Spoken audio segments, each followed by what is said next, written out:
Hello everyone, I'm JG and welcome back to Music Forever, where today I'm going to be reviewing the newest album from Opeth, in Cauda Venenum. Hopefully I'm pronouncing that album title correctly. Probably not though, because I do not speak Swedish, and I apologize greatly if I am saying that wrong.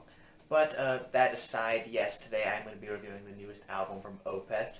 I was looking forward to this record quite a bit because, for those unaware with this band, their last few releases have mainly focused on them exploring a more traditional progressive rock and progressive metal sound without the more intense death metal vocals that the band had always incorporated to some extent, for the most part, on previous releases. And the last three releases from this band have been projects that a lot of fans haven't really been crazy about. Most people don't necessarily think they're bad records or anything, just usually that they're less interesting than what the band put out before. For me personally, I would say I like those three records maybe a little bit more than most people. I think that they're all, at the very least, competent projects, and they certainly have interesting things going for them. But at the same time, I would definitely agree with a lot of people in the regard that the last three releases from this band haven't quite been as great as a lot of the highlights from this band's past. But I came into this new record here a little bit hopeful because some of the singles from this thing were kind of interesting. I wasn't really in love with any of them, but they seemed to be a bit more daring in some regards than some of the material that the band put out on their last three records. Not only that, but the band came into this new record here with this interesting idea of releasing the album both in Swedish and in English when it came to the choice of language for the lyrics here. Now, I will say I did listen to both versions of the record. Overall, the difference in language didn't make much of a difference for me when it came to my enjoyment of this album. I will say that I ended up enjoying this album to some extent before I get into the details really, but I enjoyed both of these albums to about the same degree, regardless of which language I was listening to it in. I will say that the Swedish version sounded maybe a little bit more natural, but I think that's just because the album was written originally to be released in Swedish and then kind of put into English later on, I guess. But still, I don't want to make it sound like the English version of this record sounds awkward or anything like that. It still sounds pretty, fine as is. Honestly, if you want to listen to this record and you're not really sure which language to listen to it in, I recommend giving it a listen in both languages. And I guess from there, stick with the one that you happen to enjoy more, but really I don't think there's much of a difference. I will say, though, that the concept of releasing this record in two different languages is one that is pretty interesting. It's not one that really affects my listening experience of the project just in the moment, because of course it's not like it's switching back and forth between the languages while listening.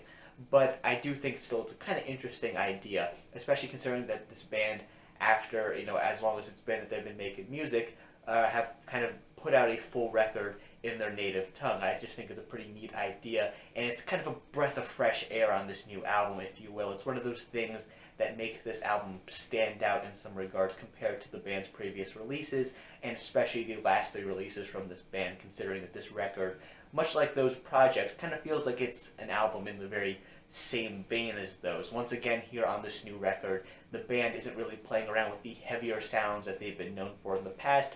More so, they're sticking to that more typical progressive rock and progressive metal sound that they've been exploring for the past few records this decade. I do have to say, I personally think that this new record here is probably the strongest that the band has dropped in this new phase of their career, where they're sticking only to this, clean vocal, more typical progressive metal and rock sound.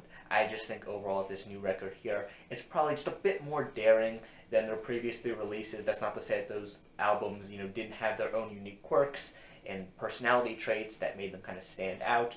However, I just think that this new record here, as a whole, is the most, adventurous and daring out of the four records that I've been talking about here. Not just in the regard that, the whole Swedish-English version thing makes this album kind of stand out for being unique in that sense, but I also think some of the compositions that the band writes here on this thing happen to be some of the more interesting and unique ones that they've penned in the past few years or so.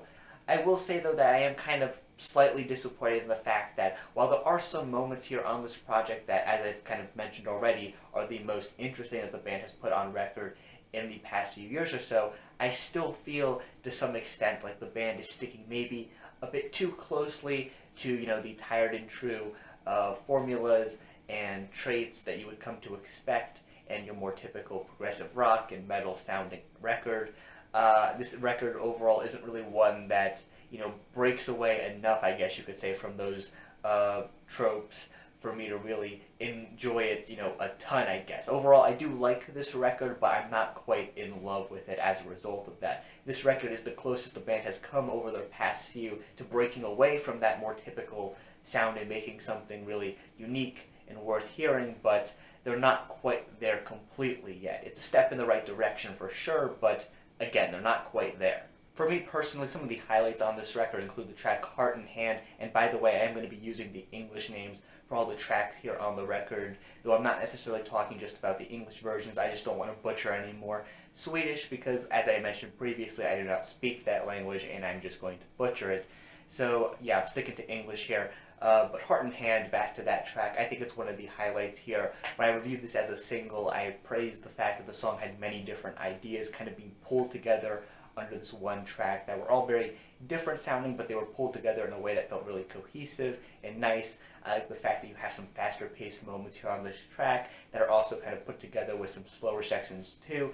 It just makes for a very engaging listen. While I wouldn't say that this track is necessarily breaking new ground or anything, not only for this band, but even just music as a whole, but it's just interesting enough to be one of the highlights here, in my opinion. The band packs enough, creative and interesting ideas into this thing to really make it stand out. The track The Garroter is probably my favorite song on this entire project. It features this really dark and ominous sounding keyboard part that just sounds really sick and cool in the context of this song. This song overall probably just has the coolest atmosphere out of any of the cuts on this entire record because of this instrumental decision, and yeah, I just find it really cool and really stand out because of that. Easily the most memorable song on this thing, at least for me. The song Universal Truth is another song on this record that I think is kind of standout, particularly because of the vocal performance on this song, which is just really excellent in both versions of the track. And even just generally speaking, I think across this record as a whole, the vocal performances, regardless of which version of the album you're listening to, is one of the highlights on this thing.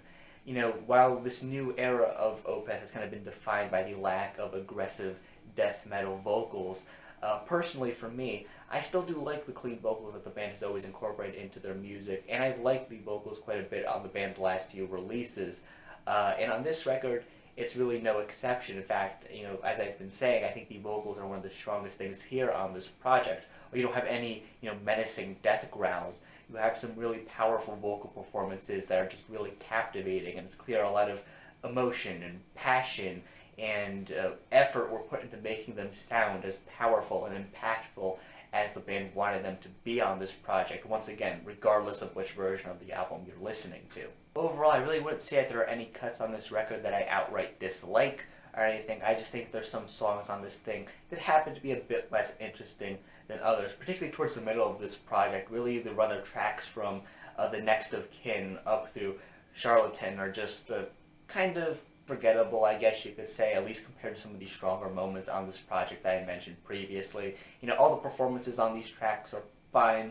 It's just they don't really do a ton to stand out, at least compared to a lot of the other songs on this record that I think are stronger, even just some of the stronger songs that this band has put out in the past. Another thing about this record I don't particularly care for is that I feel like this project runs maybe a bit longer than it needs to. Opeth have been able to pull off, longer albums in the past, but I don't think the same necessarily works for this new one here, as I feel like there are certain parts of this record that just drag or feel maybe a bit unnecessary. Like I said before, there's a stretch of tracks in the middle of this thing that just aren't quite as interesting as the others. I feel like maybe a track or two here could have been cut from the record to make it a bit more concise.